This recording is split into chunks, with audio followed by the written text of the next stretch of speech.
الحمد للہ وکفا وسلام علی عبادہ الذین اصطفیٰ اما بعد اعوذ باللہ من الشیطان الرجیم بسم اللہ الرحمن الرحیم انا نحن نزلنا الذکر وانا لہ لحافظون سبحان ربک رب العزۃ عما یصفون وسلام علی المرسلین والحمد للہ رب العالمین اللہم صلی علی سیدنا محمد وعلى آل سيدنا محمد وبارك وسلم اللهم صل على سيدنا محمد وعلى آل سيدنا محمد وبارك وسلم اللهم صل على سيدنا محمد وعلى آل سيدنا محمد وبارك وسلم۔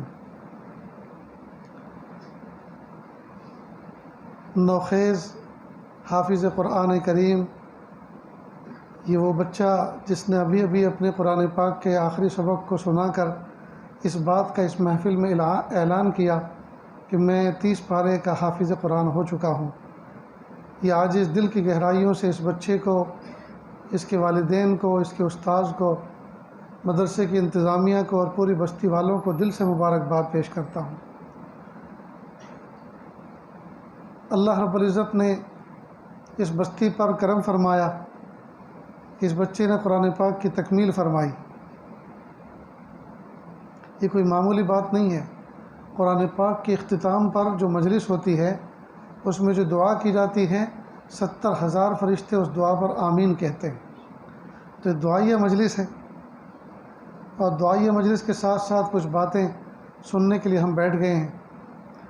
دوستو، جس بچے نے اپنے سینے میں 30 پارے قرآن پاک کے محفوظ کیے، اس میں مہینوں لگتے ہیں، ایک دن کا کام نہیں ہے، مہینوں لگتے ہیں، سال لگ جاتے ہیں۔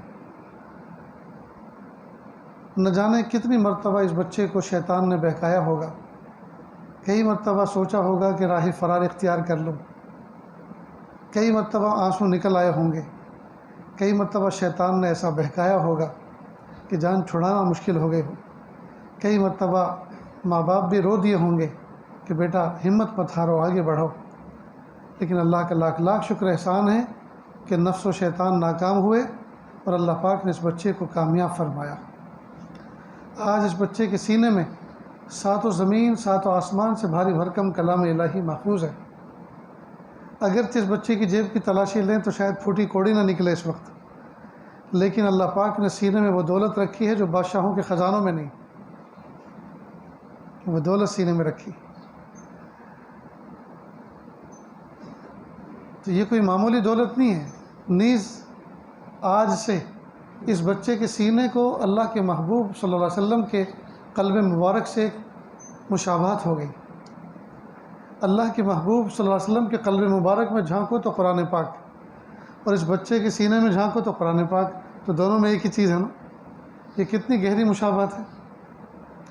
اس لیے عاجز حافظ ہونے والے بچوں کے سامنے درخواست کیا کرتا ہے، پیارے بچوں، 7 زمین 7 آسمان سے بھاری بھرکم کلام الہی اپنے سینے میں محفوظ کر کے اب گناہوں کی گلیوں میں، گناہوں کے راستوں میں گھومتے مت پھرنا۔ اب ان گلیوں میں مت پھرنا جہاں ذلت کا سامان ہوتا ہے۔ اس قرآن پاک کا ادب اور احترام کرنا۔ آپ سے زیادہ خوبصورت، آپ سے زیادہ ذہین، آپ سے زیادہ مالداروں کے بچے دنیا میں بھرے پڑے ہیں، لیکن اللہ پاک نے ان کے سینے کا انتخاب نہیں کیا قرآن پاک کی حفاظت کے لیے، اللہ پاک نے آپ کا انتخاب کیا ہے۔ تو آپ اللہ کے اس انتخاب کو ضائع نہ کریں، رد نہ کریں، اس کی توہین نہ کریں، اس کا ادب کریں، احترام کریں اور قدر کریں، اور اللہ کا اس پر جتنا شکر ادا کیا جا سکے اتنا کم ہے۔ نیز اس بچے کے اعزاز کے لیے اتنا بھی کافی ہے کہ قیامت کے دن اگر اللہ تعالیٰ نے یہ اعلان کر دیا کہ میرا قرآن پاک جن کے سینوں میں محفوظ ہے وہ ایک لائن میں کھڑے ہو جائیں، تو جس لائن میں ہمارا یہ بچہ کھڑا ہوا نظر آئے گا، اسی لائن میں 1 نمبر پر اللہ کے محبوب صلی اللہ علیہ وسلم بھی کھڑے نظر آئیں گے، اس لیے کہ وہ بھی تو حافظ قرآن تھے۔ کتنی بڑی مشابہت ہے، کتنی گہری نسبت حاصل ہوئی۔ اس لیے ہرگز کاروں والوں کو دیکھ کر، بہاروں والوں کو دیکھ کر، بنگلوں والوں کو دیکھ کر، شوٹ بوٹ والے کو دیکھ کر ہرگز اپنا دل چھوٹا نہ کریں۔ یہ نہ سوچیں کہ میں بھی اگر دنیاوی ڈگری حاصل کرتا، دنیاوی کوئی تعلیم حاصل کرتا تو جی مجھے یہ مقام ملتا، میں بھی کار والا ہوتا، بہار والا ہوتا، شوٹ بوٹ والا ہوتا۔ کیا یہ سب چیزیں کامیابی کی نشانی؟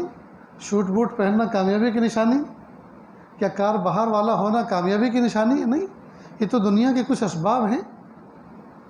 اللہ تعالیٰ ہر مومن بندے کو اس کی ضرورت کے بقدر دیتے ہیں۔ اگر میری اور آپ کی ضرورت ہوگی کار کی اور بہار کی تو اللہ پاک مجھے اور آپ کو بھی عطا فرمائیں گے، کیوں نہیں دیں گے؟ ہمارے ساتھ میں کوئی اللہ پاک کی کوئی بیر اور کوئی دشمنی تھوڑی ہے، نعوذ باللہ۔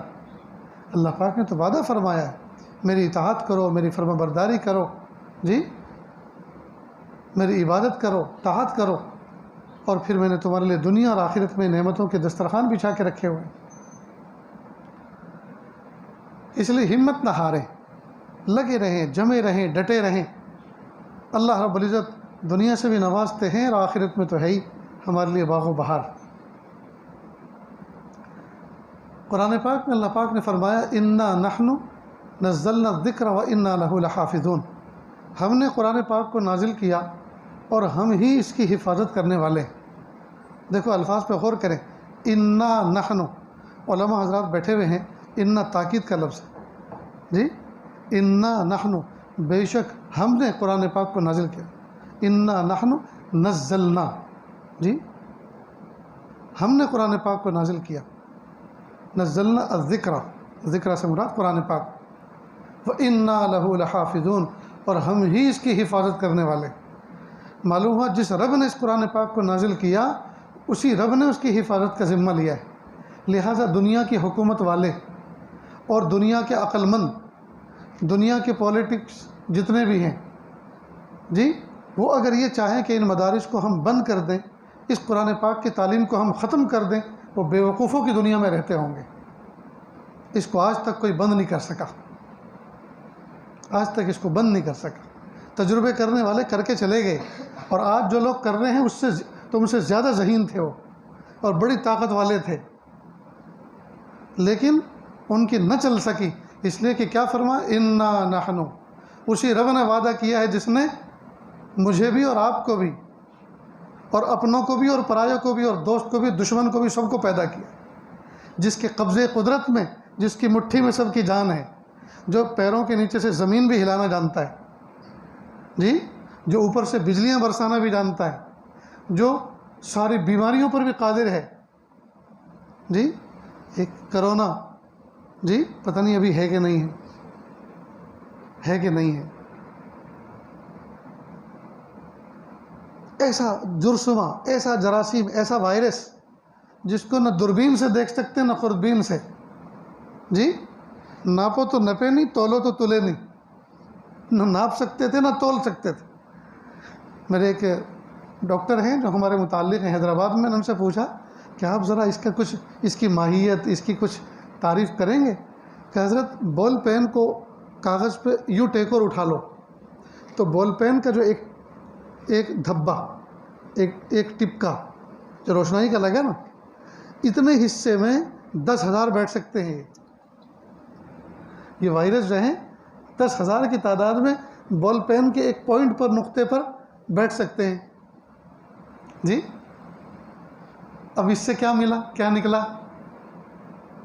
اس سے یہ نکلا کہ اس بیماری نے اور اس وائرس نے لاکھوں لوگوں کی جان لے لی، ٹھیک، لاکھوں لوگوں کی جان لی۔ اللہ اگر چاہتے تو آسمان سے کوئی ستارہ، جی پہاڑ کے برابر گرا دیتے اور 1,00,000 2,00,000 کروڑ 2 کروڑ لوگوں کو مار دیتے۔ اللہ اس بات پہ بھی قادر تھے، لیکن اللہ نے ایسا نہیں کیا۔ اگر اللہ ایسا کرتے تو معلوم ہے لوگ کیا کہتے، وہ گوڈ ہے، ہم کمزوروں کو مار دیا اس نے، وہ طاقتور ہے نا تو ہم کمزوروں کو مار ڈالا۔ تو اللہ تعالیٰ نے یہ الزام اپنی اوپر نہیں لیا کہ میں تمہیں ماروں گا ایسی چیز سے جو تم سے کروڑ درجے کمزور ہیں، میں تو تمہیں ان چیزوں سے ماروں گا۔ چنانچہ مرے لوگ، مرے کہ نہیں؟ اللہ اکبر۔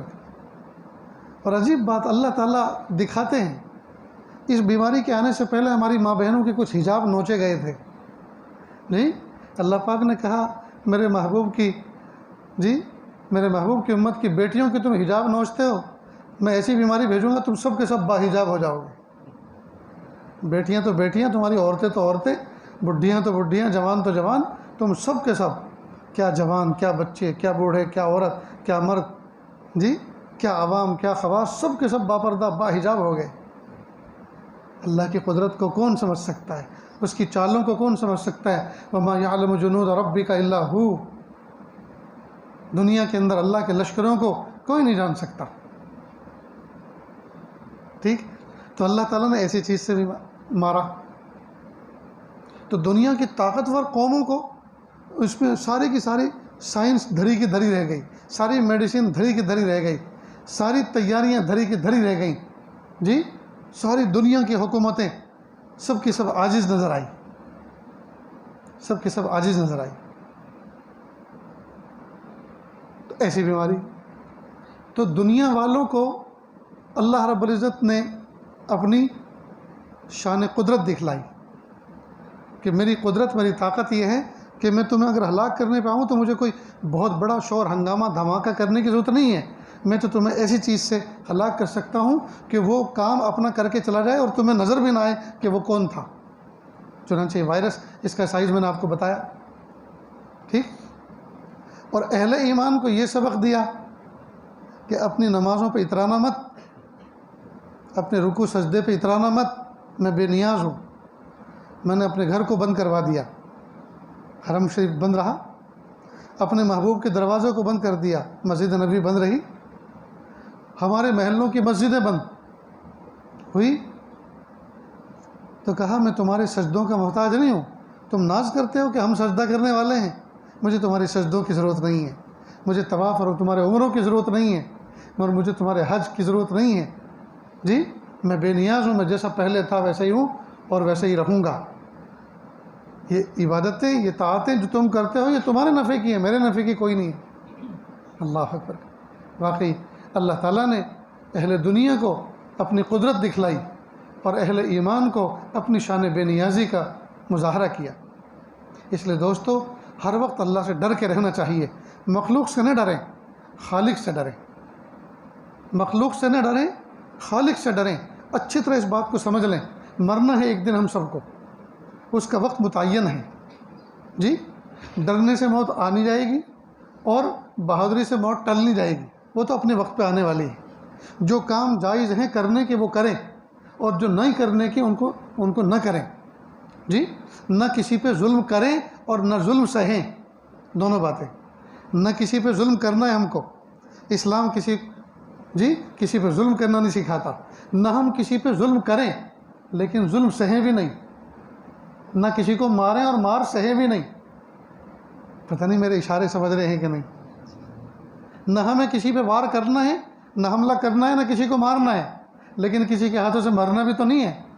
اللہ کی دھرتی پہ آئے ہیں، اللہ کی عبادت طاعت جب تک مقدر ہے وہاں تک شان کے ساتھ رہیں گے، ہمتوں کے ساتھ رہیں گے، جرت کے ساتھ رہیں گے، ایمان کے ساتھ رہیں گے، نمازوں کے ساتھ رہیں گے، احکام کے ساتھ رہیں گے۔ جی یہ سبق مجھے اور آپ کو پیدا ہوتے کے ساتھ ہی کسی نے دائیں اور بائیں کان میں کہہ دیا تھا۔ کیا کہا تھا؟ اللہ اکبر، اللہ اکبر، اللہ سب سے بڑا ہے، اللہ سب سے بڑا ہے۔ اور دوسرے کان میں بھی یہی کہا تھا، اللہ سب سے بڑا ہے، اللہ سب سے بڑا ہے۔ اور کہا تھا اشہد ان لا الہ الا اللہ، اشہد ان لا الہ الا اللہ، اشہد ان محمد الرسول اللہ، اشہد ان محمد الرسول اللہ صلی اللہ علیہ وسلم۔ کیا ہے یہ پیغام؟ کبھی غور کیا اس پر؟ دنیا میں آتے کے ساتھ ہی ابھی ہمیں یہ پتہ نہیں ہے کہ ہمارے امی ابا کا نام کیا ہے، ہم کون سے گاؤں میں آئے ہیں، گھوڑی ہے یا گھوڑا ہے، جی یہی پتہ نہیں ہے گاؤں کا نام کیا ہے، جی ہم یہاں کا سی ایم پی ایم کون ہے، یہاں کا پردھان کون ہے، ہمیں کچھ پتہ نہیں ہے۔ اور ہمارے کان میں اتنے بھاری بھاری الفاظ کہے جا رہے ہیں جو نہ امی کی زبان ہے نہ ابا کی زبان ہے، ماتر بھاشا بھی نہیں ہے، یہ عرب کی زبان ہے۔ ہونا تو یہ چاہیے تھا کہ اس وقت اللہ جو ہے یہ کہتے ہیں ارے گھر میں بیبی بابا آیا ہے تو ڈھول بجاؤ، تاشے بجاؤ، اور اگر فائرنگ کی سہولت ہو تو وہ بھی کرو، شور ہنگامے کرو، یہ سب کر، تو یہ خوشی کا موقع تھا، یہ کیا اذان کہہ دی؟ ہاں اسلام کے احکام کچھ ایسے ہی ہیں، سمجھ میں آئیں یا نہ آئیں، ہم اس بات کے مکلف ہیں کہ ہمیں اللہ نے جو حکم دیا وہ کرنا ہے۔ جی اور کیا ہے؟ پیدا ہوئے تو اذان، اور اس اذان کے بعد نماز کوئی نہیں. یہ اذان ایسی ہے کہ اس کے بعد نماز کوئی نہیں. اور جب وفات پائی تو نماز، اور یہ نماز وہ ہے کہ اس سے پہلے اذان کوئی نہیں ہے کہ نہیں. معلوم ہوا وفات کے وقت جو نماز پڑھی جاتی ہے اس کی اذان دنیا میں آتے کے ساتھ ہی ہو جاتی ہے. تو پھر مومن کی زندگی یہ اذان اور جماعت کے درمیان کا وقفہ حیات ہے. اذان اور جماعت کے درمیان کی تیاری کا جو وقت ہے یہ مومن کی زندگی ہے. اب کیا کریں گے؟ اس میں کیا بگاریں گے؟ معلوم ہوا مومن کو چاہیے کہ وہ اذان کو دھیان سے سنے اور ان کے الفاظ پر غور کرے. تو کہنے والے نے کیا کہا تھا؟ اللہ اکبر اللہ اکبر، کہ اے منع دنیا میں آنا مبارک ہو، سن تیرا رب کیا کہہ رہا ہے.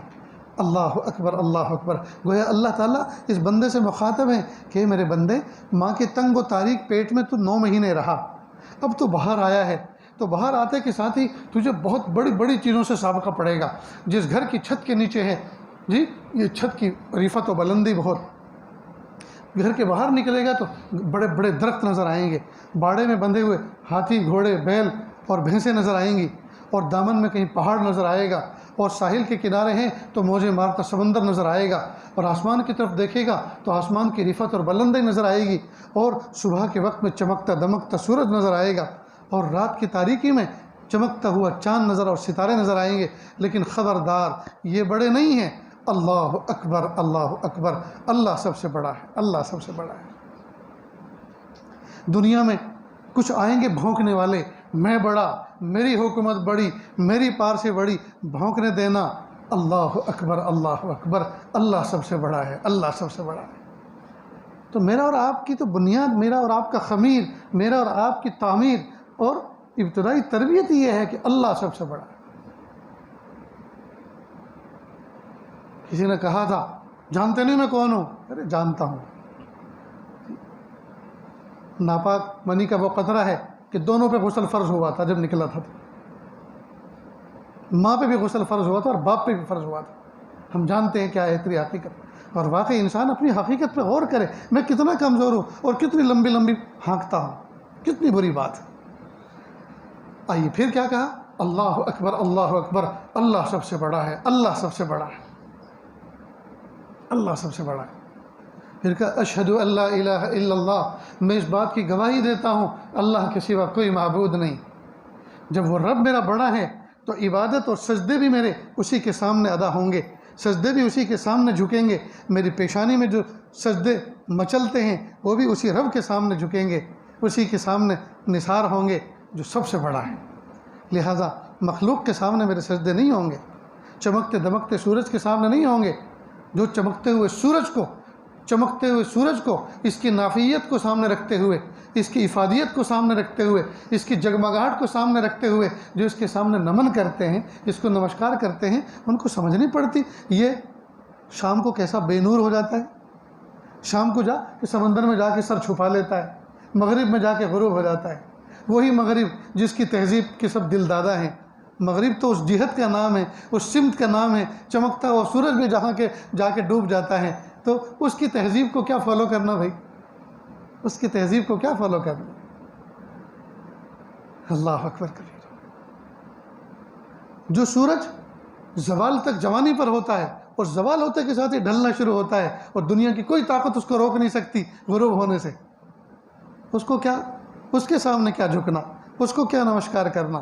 جی جب تم نے ایک چیز کو دیکھا اور خوبصورت دیکھا، چمکتا دمکتا دیکھا اور اس کو افادیت والا دیکھا، تو یہ بھی تو دیکھو اس کو افادیت والا بنایا کس نے. تو اصل تو کام اس کی عبادت کرنا ہے. اس لیے اہل ایمان، جی ایمان والے نہ کسی سورج کو مانتے ہیں نہ کسی چاند کو مانتے ہیں. یہ میرے اور آپ کے سب کے غلام ہیں. ان کو چاہیے 70 دفعہ ہمارے سامنے جھکیں، ہم ان کے سامنے نہیں جھک سکتے.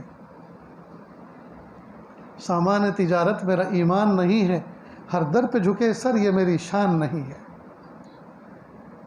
ہماری پیشانیاں یہ در در کی آشنا نہیں ہے، تو ایک ہی رب کے سامنے جھکتی ہے. پھر کہا اشہد ان لا الہ الا اللہ. تو جب اللہ سب سے بڑا ہے، ہم نے اس کو مان لیا، جان لیا، تو پھر ہم نے اس بات کا اقرار بھی کر لیا کہ ہم ساری عبادتیں اسی کے سامنے کریں گے، وہی ہمارا معبود ہے. اور پھر کیا کہا؟ اشہد ان محمد رسول اللہ.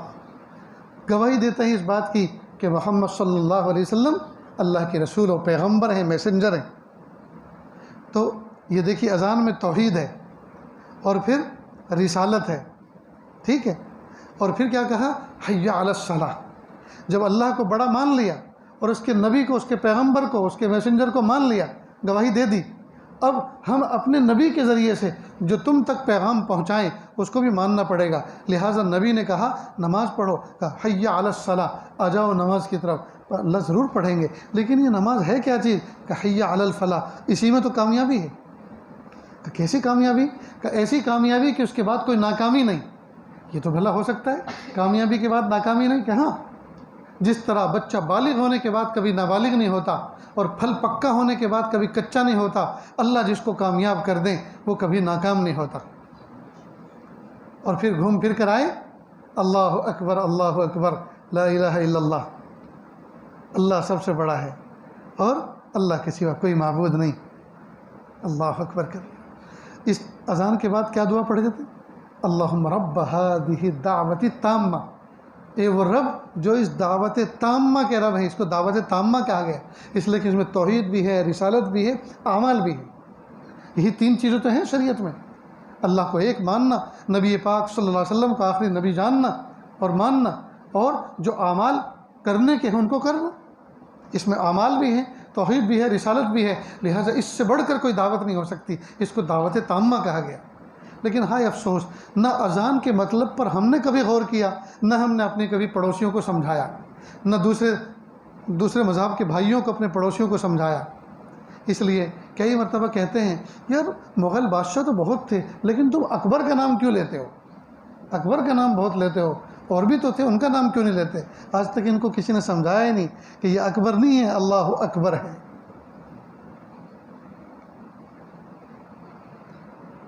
بہرحال دوستو، اللہ رب العزت نے قرآن پاک کی دولت عطا فرمائی، حفظ کرنے والے اس کے حفظ کر رہے ہیں، اور اللہ پاک نے ان کے سینوں میں اس کو محفوظ کیا، اس کے سینے اس کو محفوظ کیا۔ دنیا کی اگر کوئی طاقت چاہے کہ اس کو مٹا دیں گے تو طاقتیں مٹ جائیں گی، قرآن پاک نہیں مٹ سکتا۔ چنانچہ جن حکومتوں نے اور جن تنظیموں نے ان کو مٹانا چاہا وہ مٹ گئی۔ رشیا ٹوٹا، ٹکڑے ہو گیا، انہوں نے قرآن پاک کو ختم کرنے کی کوشش کی تھی، جی ان کے ٹکڑے ہو گئے، لیکن قرآن پاک نہ مٹ سکا۔ قرآن پاک آج بھی ہے، صبح قیامت تک رہے گا۔ جس دن قرآن پاک دنیا میں نہیں رہے گا، نہ میں رہوں گا، نہ آپ رہیں گے، نہ حکومتیں رہیں گی۔ اور عجیب بات ہے دوستو، آج کل حکومتوں کی طرف سے اعلان ہو رہے ہیں کہ ان کی سروے کرو، ان کو دیکھو۔ کیا دیکھو گے؟ پہلے اپنے گھروں کو دیکھ لیں، پہلے ہم اپنے اسکولوں کو دیکھ لیں۔ ٹوائلٹ کا ٹھکانہ نہیں، پانی کا ٹھکانہ نہیں، صحت کا ٹھکانہ نہیں، تعلیم کا ٹھکانہ نہیں، اوقات کا ٹھکانہ نہیں۔ اور یہ تو ماشاءاللہ پرائیویٹ لمیٹڈ بنے بنائے امت 2 پیسے جمع کر کے کرتی ہے، ایک بات۔ دوسری بات، امت کے جتنے مدارس کے اندر علماء، حفاظ، قاری بن رہے ہیں، لاکھوں کی تعداد میں ہے۔ ان لاکھوں کی تعداد بچوں نے، لاکھوں کی تعداد میں جو بچے، ان بچوں نے آج تک حکومت سے 1 پیسے کا سوال نہیں کیا ہمیں پینسل دو، جی ہمیں کوئی رعایت دو، یا ہمیں اسٹیشنری کا سامان دو، ہمیں کوئی ڈریس دو۔ آج تک کوئی سوال نہیں کیا، نہ انہوں نے کیا، نہ ان کے اساتذہ نے کیا۔ تو گورنمنٹ کو تو کتنی راحت دے رکھی ہے۔ اگر یہ لاکھوں کی تعداد میں روڈ پہ نکل آئے کہ ہمیں حقوق دو، ہمیں یہ دو اور وہ دو، پیچھے چھڑانا مشکل ہو جائے گا۔ تو شکریہ ادا کرنا چاہیے امت کا کہ بھئی آپ لوگوں نے حکومت کے خزانے پہ بوجھ نہیں بنے، آپ لوگوں نے فارغ کر رکھا ہے۔ لیکن نہیں، بس پتہ نہیں اللہ واسطے کی ایک دشمنی ہے، ایک بیر ہے، جی اپنے دکھ سے دکھی نہیں ہے، دوسرے کے سکھ سے دکھی ہو رہے ہیں۔ اللہ ہدایت دے سب کو۔ قرآن پاک اللہ تعالیٰ نے اس کی حفاظت کا وعدہ کیا، اور الحمدللہ ثم الحمدللہ بہت احسن طریقے سے یہ کام چل رہا ہے۔ 30 پاروں کو سینے کے اندر محفوظ کرنا اور مصلی پہ کھڑے ہو کر 30 پاروں کو پیچھے کھڑے ہونے والے مصلیوں کو سنا دینا، یہ بہت بڑے اعزاز کی اور بڑے عزت کی بات ہے۔ میں کہا کرتا ہوں، اس کو ذرا ایک مثال سے سمجھیں، اس قرآن پاک کی برکتیں بستیوں میں کس شکل میں ظاہر ہوتی ہے ایک مثال سے سمجھیں۔ فرض کریں ایک بچے کا باپ ہے جو کسی کمپنی میں فیکٹری میں کام کرتا ہے، فیکٹری والوں نے اس کے پابندی اوقات کو دیکھ کر، اس کی لگن اور کام کو دیکھ کر خوش ہو کر 1,00,000 روپے کا چیک دینے کا فیصلہ کیا۔ تو اس کو آفس میں بلایا اور کہا کہ کمپنی آپ کے کام سے خوش ہو کر آپ کو 1,00,000 روپے کا چیک دے رہی ہے۔ اس کو مالا پہنائی، مٹھائی کا ڈبہ دیا اور 1,00,000 روپے کا چیک بھی دیا۔ اس کے تو تصور میں نہیں تھا، 1,00,000 روپے کا چیک کبھی دیکھا نہیں تھا۔ وہ بڑا خوش ہوا، اس نے اس چیک کو لیا اور آج ٹفن جو لے کر گیا تھا مارے خوشی کے وہ بھی بھول گیا، اس لیے کہ بھوک ہی ختم ہو گئی خوشی میں۔ تیز تیز قدم سے چلا کر گاڑی سائیکل کو اپنے گھر آیا اور بیوی کو کہا پیاری دیکھیے 1,00,000 روپے کا چیک میرے اللہ نے انعام مجھے دیا ہے کمپنی کی طرف سے۔ بہت سارے گھر کے کام کاج، تمہارے بہت سارے معاملات سوچ رکھے ہیں، کل میں اس کو پرسوں اس کو بینک میں ڈالوں گا اور اس کو چینج کراؤں گا، کل چھٹی کا دن ہے، لہٰذا اس کو سنبھال کے رکھو۔ اب وہ اس کو ایک اینولپ میں لفافے کے اندر رکھتی ہے، 4 آنے 8 آنے جس کی قیمت ہوتی ہے، پھر اس کو ایک پنی کی تھیلی میں لپیٹتی ہے، اس کی قیمت بھی کچھ ایسی ہوتی ہے، پھر اس کو ہینڈ پرس میں رکھتی ہے جس کی قیمت 100-200 روپے ہوتی ہے، پھر الماری میں رکھ کر تالا لگاتی ہے اور چابی کی حفاظت دل و جان سے کرتی ہے۔ تو اصل تو اس کو کس چیز کی حفاظت کرنا ہے؟ 1,00,000 روپے کی چیک کی، لیکن چیک کے ساتھ ساتھ 4 آنے 8 آنے کے اینولپ کی بھی حفاظت ہو رہی ہے، اس پنی کی بھی حفاظت ہو رہی ہے جس میں وہ لپٹا ہوا ہے، اس پرس کی بھی حفاظت ہو رہی ہے جس میں وہ رکھا ہوا ہے۔ کیوں ہو رہی ہے؟ چیک کی طفیل۔ تو اصل تو اللہ تعالیٰ نے قرآن پاک کی حفاظت کا وعدہ کیا ہے، اِنَّا نَحْنُ نَزَّلْنَا الذِّكْرَ وَإِنَّا لَهُ لَحَافِظُونَ، ہم نے قرآن پاک کو نازل کیا، ہم ہی اس کی حفاظت کرنے والے ہیں۔ تو اصل تو اللہ پاک نے قرآن پاک کی حفاظت کا ذمہ لیا ہے، لیکن ضمناً یہ قرآن پاک جس کے سینے میں ہوتا ہے اللہ اس کے جسم کی بھی حفاظت کرتے ہیں۔ اس قرآن پاک کے طفیل وہ جسم جس خاندان کا فرد، جس گھر کا فرد ہوتا ہے اللہ اس گھر کی بھی حفاظت کرتے ہیں۔ اس قرآن پاک کے طفیل وہ گھر جس بستی میں ہوتا ہے اللہ اس بستی کی بھی حفاظت کرتے ہیں۔ اس قرآن پاک کے طفیل دنیا کی مثالیں نہیں دیکھی آپ نے؟ M P M L A اگر آ جائے تو پوری کی پوری بستی جی یہ ملٹری کی چھاونی بن جاتی ہے کہ نہیں؟ اس دن کسی گھر میں چوری ہوتی ہے نہیں، اس لیے کہ چاروں طرف سے سیکورٹی ہو رہی ہے۔ تو ایک آدمی کی سیکورٹی اصل کرنا ہے، لیکن آدمی کے ساتھ ساتھ محلے کی بھی سیکورٹی جی، اور پوری پوری عمارتوں کی سیکورٹی، سب کی ضمن حفاظت ہو جاتی ہے۔ اصل تو اس کی حفاظت کرنا ہے، اس کے چکر میں سب کی حفاظت ہوتی ہے۔ ٹھیک بالکل اسی طرح اصل تو اللہ پاک نے قرآن پاک کی حفاظت کا وعدہ کیا، لیکن اس کی حفاظت کا جو اسباب اللہ نے بنائے ہیں، مدارس، مکاتب جی، اور مکاتب اور مدارس کے آنگن اور ان سے تعلق رکھنے والے، تعاون کرنے والے اور حفظ کرانے والے اور حفظ کرنے والے اور جن خاندان کے اللہ پاک پورے پیکج، پورے نظام کی حفاظت کرتے ہیں۔ اگر ہم یہ چاہتے ہیں ہماری عزتوں کی حفاظت ہو، ہمارے گلی کوچوں کی حفاظت ہو، ہماری عصمتوں کی حفاظت ہو، ہماری کھیتی اور کھلیان کی حفاظت ہو، ہماری جائیداد کی حفاظت ہو، ہمیں چاہیے کہ قرآن پاک کے حفظ کا جو نظام چل رہا ہے ہم اپنا تعاون اس نظام کے ساتھ جوڑ دیں، اپنا نام اس حفظ کے نظام کے ساتھ لکھوا لیں، تو انشاءاللہ اللہ تعالیٰ ضمن سب کی حفاظت فرمائے۔ نیز میرے بھائیوں، جس دور سے ہم گزر رہے ہیں، ایک تو بالکل ڈرے نہیں، ہمت نہ ہاریں، مسجدوں کو آباد کریں، نمازوں کو مضبوطی کے ساتھ پکڑیں، تھامیں، اللہ کے سامنے 2 ہاتھوں کا پیالہ بنا کر بھیک مانگیں، ٹھیک، اللہ کی مدد کو اتروائیں، اللہ کے گناہوں کو بالکل چھوڑیں۔ جو آدمی گناہ کرتا ہے اللہ کی رحمت اس سے دور ہو جاتی، اللہ کی رحمت اس سے دور ہوتی۔ زنا عام ہو چکا، نشے کی چیزیں عام ہو چکی، جوا عام ہو چکا، پیسہ ہو چاہے جیسا ہو، حلال ہو حرام ہو، کیا تماشے ہیں دوست۔ آج لوگوں نے گویا سلوگن بنا دیا، پیسہ ہو چاہے جیسا ہو، حلال ہو حرام ہو، کوئی بحث نہیں۔ یاد رکھنا دوستو، مومن کی ترقی حلال میں ہے، حرام میں نہیں۔ مومن کی ترقی حلال میں ہے، حرام میں نہیں ہے۔ آپ نے دیکھا ہوگا خنزیر تو جانتے ہیں نا سب، خنزیر پاخانہ کھاتا ہے، تگڑا ہوتا ہے۔ کوئی بکری اگر یہ دیکھے کہ یہ کھاتا ہے، یہ موٹا ہو رہا ہے، میں بھی کل سے شروع کرتی ہوں، میں بھی تگڑی ہو جاؤں گی، بکری کھائے گی تو مر جائے گی۔ اس لیے کہ بکری کی غذا اللہ نے پاخانے میں نہیں رکھی، بکری کی غذا سبز چارے میں، سوکھی گھاس میں رکھی ہے جی، اور خنزیر کی غذا اللہ نے پاخانے میں رکھی ہے۔ کافر و مشرک، اللہ کے نافرمان، اللہ کے ساتھ شریک کرنے والا، اس کی ترقی اللہ نے حرام میں رکھی ہے، لیکن مومن کی ترقی حرام میں نہیں ہے۔ مومن اگر اس کا دیکھا دیکھی حرام کرے گا، سود لے گا، بینکوں سے لون اٹھائے گا، سودی لون اٹھائے گا اور یہ کرے گا تو وہ دھڑام سے گر جائے گا، اس لیے کہ اس کی ترقی اس میں ہے ہی نہیں۔ مومن کی ترقی اللہ نے حلال میں رکھی۔ تو دیکھا دیکھی چلے ہم ادھر کو جدھر کی ہوا ہے، جیسا سب کر رہے ہیں ہم بھی ویسا کریں، نہیں، ایسا مت کرنا۔ ہمیشہ علماء صلحاء سے مسائل پوچھو دین کی۔ جی اگر ہمارے ساتھ کوئی کمپنی کوئی معاملہ کر رہی ہے، کوئی ڈیل کر رہی ہے، تو آپ اس کو لکھ لو، اس کی ٹرم کو، کنڈیشن کو لکھو، اور لکھنے کے بعد کسی مفتی کو دکھاؤ کہ دیکھو اس ٹرم کنڈیشن پہ میں کسی سے بھاگیداری کرنا چاہ رہا ہوں، میں کسی کے ساتھ میں تجارت کرنا چاہ رہا ہوں، تو کیا یہ جائز ہے؟ تو وہ غور کریں گے جی، اور اس کے بعد کہیں گے یہ تھوڑی تھوڑی ایرر ہے، اس کو نکال دو، اگر یہ نکل جائے تو یہ کلین ہے، اور اگر یہ ایرر رہے گی تو حرام ہے، حرام آپ کے ساتھ ہے۔ اس لیے دوستو 5 اسلام کے بنیادی شعبے ہیں، ان کو ذرا سمجھ لو۔